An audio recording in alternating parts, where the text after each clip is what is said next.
All murders are tragic, untimely, and not to be trivialized. Sometimes, though, out of a combination of morbid fascination and the rich tapestry that makes up the human existence, the backstories to them enthrall the public, even for decades after.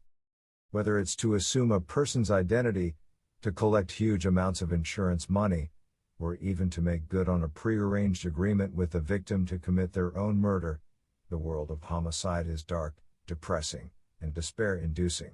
It's also a world where, at times, truly unique events unfold in ways that both shock and captivate most of us. Number 10. Sharon Lopatka arranged her own sex murder online. When police discovered the body of 35-year-old Sharon Lopatka in a shallow grave in North Carolina in October 1996, it would not only result in one of the strangest of cases but one widely regarded as the first to use email exchanges as a huge part of the evidence in court. At a time when the internet was just beginning to take its grip on the social consciousness, Lopatka was eagerly exploring chat rooms, particularly ones that explored users' sexual fetishes and fantasies. Lopatka's fantasies were a little wilder than most.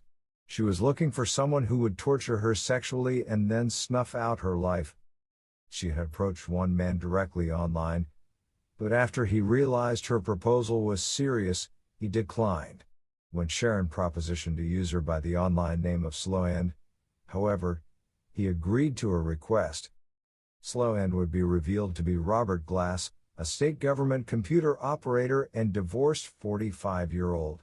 Lopatka made excuses to her family of visiting friends in Virginia, before leaving her native Baltimore and making her way to North Carolina, fully aware, as her emails would show, that she was willingly traveling to her death. Sharon left a note for her husband stating that she would be happy and that he was not to go after the one who did this to her. When he filed a missing persons report, the police noticed the computer in the family home and requested if they could examine it. It was then that they discovered the emails essentially laying out the pair's twisted plot. An autopsy showed Lopatka was strangled to death, and Glass would be found guilty of voluntary manslaughter. Incidentally, he was due to be released from jail in the early 2000s but died of a heart attack in February 2002 while still incarcerated. Number 9. Murder in Paradise.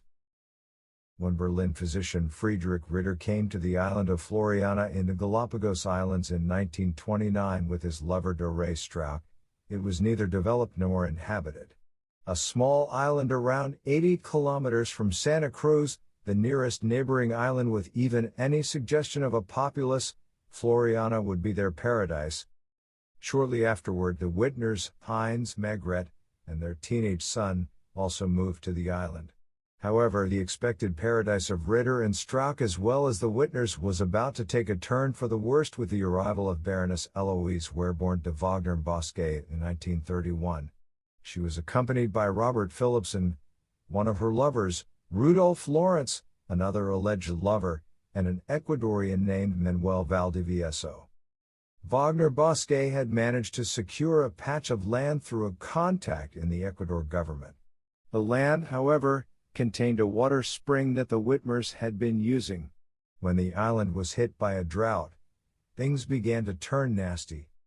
Ritter wasn't happy about more people encroaching on their ideal island in the sun, and the Whitmers blamed Wagner-Bosquet and her entourage for the drought and the limiting of their use of the spring. Wagner-Bosquet herself was said to play her lovers off against each other. In short, she hadn't exactly made friends fast on the island. On March 17, 1934, Wagner-Bosquet allegedly arrived at the Whitmers' house and stated that she and Philipson were leaving the island on a yacht that was destined for Tahiti. It belonged to friends who had arrived that day. At least that was the story Margaret Whitmer told. Neither Wagner-Bosquet nor Philipson were ever seen again. No one else, it seemed, could recall a yacht or any other boat arriving on the island that day. Wagner-Bosquet had also left practically all of her things behind, supposedly in the care of Lawrence. Again, that was the story that Margaret told. Following her disappearance, other suspicious activity unfolded on the once magical island. Ritter himself died, allegedly from food poisoning from eating infected chicken. This is particularly strange, as Ritter was a vegetarian. Lawrence had also began to act nervous and desperate to get off the island. He paid a Norwegian fisherman to help him get to Santa Cruz. However, they, too, did not make their destination. Instead, their bodies were both discovered on the island of Marchena, almost mummified. Strauch returned to Germany and insisted in a book she wrote that Lawrence had killed Wagner, Bosquet and Philipson, possibly out of jealousy. However, it appears that Margaret Whitmer may have been involved, directly or indirectly, in the lovers' deaths and quite possibly in those of Ritter and Lawrence as well. Number 8. Armin Meiwes requested someone he could murder and eat. On December 10, 2002, Armin Meiwes was arrested and charged with the murder of 43-year-old Baron Brands. The police had him banged to rights. They even had the body of the victim, albeit cut into fillets and chops, with portions already devoured by Meiwes. The case would shock Germany and would be followed worldwide as one of the truly bizarre and disturbing acts of the young 21st century. The episode was filmed by Meiwes and is said to run to 4 hours of footage. It is claimed to be so disturbing that only 19 minutes were allowed in the courtroom, a closed court at that. Meiwes, according to reports and investigations that followed, and fantasized about eating a person since being 8 years old. He had even placed an advert on the internet in March 2001 stating he desired a young, well-built man who wanted to be eaten. However, it was an advert placed by the eventual victim that Meiwes responded to when he noticed the title "Dinner, or Your Dinner" and the fact that the ad offered the chance to eat me alive. The two men would meet at the train station in Rottenburg and then retreat to Meiwes's isolated farmhouse. After the two had sex, at least according to Meiwes, Brands swallowed 20 sleeping tablets with alcohol and asked Meiwes to cut off and fry his penis so that they could both eat it. Meiwes did, and they ate before Meiwes calmly went to run the now drowsy Brands a bath before helping him into it. He would return periodically to check on Brands' state while reading a Star Trek novel. Then, shortly before dawn, Meiwes stabbed the dying man in the neck, before butchering and filleting his body, storing the cuts of meat neatly in his chest freezer. He would leave one piece out, though, a rump steak that was actually a piece of Brands' back. He cooked it and ate it with Prince's potatoes and sprouts. Years later, from his prison cell, he would describe the taste as being like pork, but stronger. Meiwes was originally convicted of manslaughter in 2004 but was later retried and convicted of murder. He is currently serving life in prison. Number 7. Jeffrey Locker arranges his own murder for insurance. Jeffrey Locker was a motivational speaker, and a very good and sought-after one. He was also a great family man, so much so that he arranged his own murder, allowing them to cash in on a multi-million-dollar life insurance policy. That this was the case is not in doubt. Both the prosecution against the hired hitman, Kenneth Miner, and his defense attest to this. What they argued over was whether Miner was a cold-blooded killer or whether Locker was a manipulative individual who used Miner to his own, admittedly tragic, end. The killing occurred on July 16, 2010. By this time, Locker was deeply in debt. He had attempted to make a deal with a known career criminal from Harlem during a trip from his Long Island home. When that didn't work out, a chance meeting with Miner resulted in Locker making the blunt offer of killing him in exchange for money. Miner would argue that he assisted Locker in committing suicide but didn't kill him. He stated that Locker's concern was that it had to look like a murder so his family could collect the insurance payout. Locker would be found dead in his car, bound and stabbed. Miner was convicted of the murder and sentenced to 20 years in prison. In October 2014, he would have had his sentence reduced to 12 years. Incidentally, a judge would rule that the insurance payout to the Locker family should be made null and void due to inaccurate claims of Locker's income in his application. He had stated he earned $800,000 yearly when, in fact, he earned a little over $200,000. Number 6. The poisoner who murdered in 2 countries. The killing spree of Sukhwinder Dhillon stretched from Hamilton, Canada, to Punjab, India, as he not only murdered his business partner, Ranjit Singh Keela, but also his wife, Parsh Kaur Dhillon. Both were poisoned, with a motive for each being for Sukhwinder to claim their life insurance money. In between these two murders, while in Punjab, Dhillon married 3 wives in order to collect the dowry payments for doing so. He killed the second wife and also murdered his 2 twin baby boys from his first wife. All were poisoned in the same manner as Ranjit and Parsh. Dhillon would have gotten away with all the murders if it hadn't been for Cliff Elliott, an insurance investigator who, as is standard procedure, was asked to follow up on Dhillon's claims in the deaths of Parsh and Ranjit. Elliott noticed how young Ranjit was, which made him look more closely at the details. He discovered that Ranjit had died only 5 days after his life insurance policy had begun. Suspicious that Dhillon was to benefit from 2 otherwise healthy people's deaths so close to each other, Elliott contacted Hamilton police, who, after investigating Dhillon themselves, arrested him for the murder of his wife and business partner in 1997. He was found guilty of both murders in 2001 and sentenced to life in prison. He remained behind bars until his death from cancer in 2013.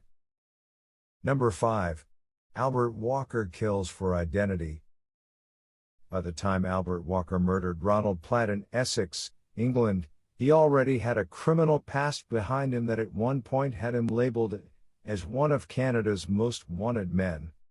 Walker, born in Canada, was a very gifted salesman and financial consultant. He had built up his own business in the 1980s, turning it into a multiple branch operation. He had also embezzled his clients out of millions of dollars. In 1990, Walker, along with his eldest daughter, 15-year-old Sheena, left Canada for Switzerland for a supposed skiing trip. Neither of them returned, leaving his wife, Barbara, in Canada with their 3 other children. She filed a missing persons report for both of them in January 1991. Unknown to both Barbara and the Canadian authorities was that Walker and Sheena had made their way to Yorkshire, with Sheena now posing as his wife. Walker changed his name to David Davis and began another business with a local TV repairman, Ronald Platt. Platt had also been raised in Canada, so when Walker offered to pay for him to return there, Platt was overjoyed. All Walker aka Davis needed was Platt's driver's license and birth certificate to assist in him bankrolling the trip. Not long after Platt left, Walker assumed his identity. Perhaps more disturbing is the fact that Sheena now also had 2 young children. To this day, the identity of the father is unknown, although many have raised an eyebrow or 2 at this. By 1996, Walker, going by the name of Ronald Platt and with Sheena still posing as his wife, had moved to Essex. However, when the real Ronald Platt declared he was running out of money and had decided to come home, Walker had to put a plan into action. Once Platt had returned to the UK, Walker took him out on a fishing trip on his boat. Once out on the water, he knocked Platt unconscious, weighted him down by tying an anchor to him, and dumped him over the side of the boat to his death. Walker was eventually tracked and caught by British police through a series of serial numbers on a Rolex watch that Platt had been wearing on the day he died. Walter denied the murder but was ultimately found guilty and sentenced to life imprisonment. He was transferred to a Canadian jail in 2005, and although he is eligible to apply for parole, he has declined to do so several times. Number 4. Tom York almost gets away with murder.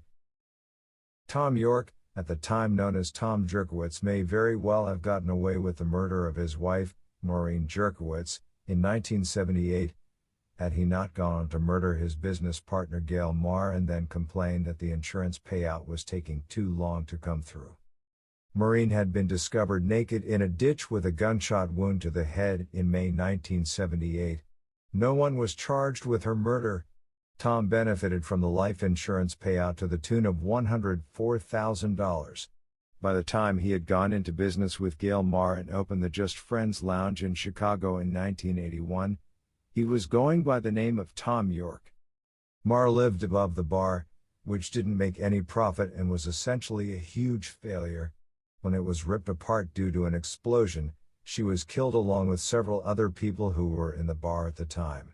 There was a $60,000 insurance policy on the building and a further $50,000 insurance policy on Mars Life. York was the beneficiary in both of them. Unbeknownst to York when he made his complaint regarding the delay in the insurance payout, he was already under suspicion, as the explosion at the Just Friends Lounge was the result of a homemade pipe bomb. The Federal Bureau of Alcohol, Tobacco, Firearms and Explosives was automatically given the case. Jim Armstrong, an Allstate investigator, had also taken an interest in York's claims. Despite having an original guilty verdict in Mars murder overturned due to his son Tommy refusing to give evidence, which was then given through his probation officer, who stated what Tommy had told him, a retrial eventually found York guilty of both murders as well as establishing a pattern to his behavior, essentially meaning that he would kill again for money if he wasn't jailed. By this time, Tommy had stated he was no longer afraid of his father and that he would testify. It was his key testimony that was most damning, as he told the court that he had seen his father with the materials it took to make the bomb in their basement, shortly before the explosion at the Just Friends Lounge. Number 3. Man found not guilty because he was a nice guy. Lou Fook, age 63, had never hidden his disdain for his boss, 70-year-old Rosetta Baker, in particular her habit of associating with young men. In the twilight of her years, she had plenty of money and spent her evenings being taken to one various elite event or another by any number of young men in the arts world. On the morning of December 8, 1930, Fook went to awaken Rosetta and found her butchered body lying beside her bed. There was a bedsheet wrapped around her neck, and several teeth had been knocked loose. A postmortem would reveal that her ribs and breastbone were also broken. Fook alerted the authorities of what he had found, somewhat distressed and only possessing basic English skills. It didn't take long for the police to suspect and arrest him. Aside from his openness about how he felt about Rosetta, it was also discovered that Fook was a hopeless opium addict. Perhaps more concerning for Fook was that he was known to have stashed clothes covered in blood in the basement of the property, and he also bore scratch marks about his person. It appeared to be an open and shut case, but for reasons unknown, the jury would find Fook innocent, and what's more, they did so in a little over 20 minutes. The local newspaper at the time stated the reason for this was that the savage crime was entirely out of tune with the character of an old Chinese servant, and that the general public simply did not believe Fook was the killer, despite the evidence, because he was a nice gentleman. Incidentally, no one else was ever charged with Rosetta's murder. Number 2. Was Thomas Swales a murderer? Perhaps one of the earlier recorded murders of considerable doubt and backstory was that of John Rankin in New Zealand in 1868. Rankin perished when the house he shared with his business partner, Thomas Densley Swales, burned to the ground one February evening. Swales escaped the fire almost unscathed. He was ultimately accused and found guilty of Rankin's murder, although the evidence was purely circumstantial. The pair owned a business in a part of Christchurch known at the time as Marketplace, but it was common knowledge that it was failing, and the two men were not on the best of terms. In fact, they had been witnessed arguing that fateful night. Shortly after 11 p.m., a neighbor to the pair, Sarah Ann Pope, stated that she heard a crash like shelves falling, and when she looked out her window, she could see the flames beginning to engulf the building. She also saw a man, fully dressed at the bottom of the garden, seemingly staring at the fire. She wasn't the only one to find this strange. When Police Inspector Peter Pender arrived on the scene while the fire was still being put out, he found it odd that Swales hadn't made more effort to get his friend out of the building. Swales stated calmly that he had shouted a warning to his sleeping business partner as soon as he discovered the building was on fire, but Rankin had simply rolled over and snored. Swales was soon accused of knocking Rankin unconscious and then setting him on fire before leaving the house and watching it burn. It was noted that Rankin's body was found on the floor of his bedroom and that the ceiling of the room was burned away, indicating that the start of the fire was Rankin himself. Swales, who, by all accounts, had been drinking and was quite drunk that day, stated that he had been lying on his bed fully dressed when he realized the house was on fire. He shouted a warning to Rankin as he exited the burning building. Rightly or wrongly, Swales was hanged for the death on April 16, 1868. Although he never confessed to the murder, in the days leading up to his execution, he did appear to take responsibility for it, at least according to official records. Number 1. Hiroshi Maue kills 3 people in suicide pacts. When 38-year-old Hiroshi Maue was sentenced to death in 2005, the judge of the Osaka District Court stated that his crimes had been particularly cruel and that there was a real unlikelihood that he could be rehabilitated, going further to say his acts were brutal, heartless, and devilish. The prosecution were equally as driven in their desire to see Maue receive the death penalty.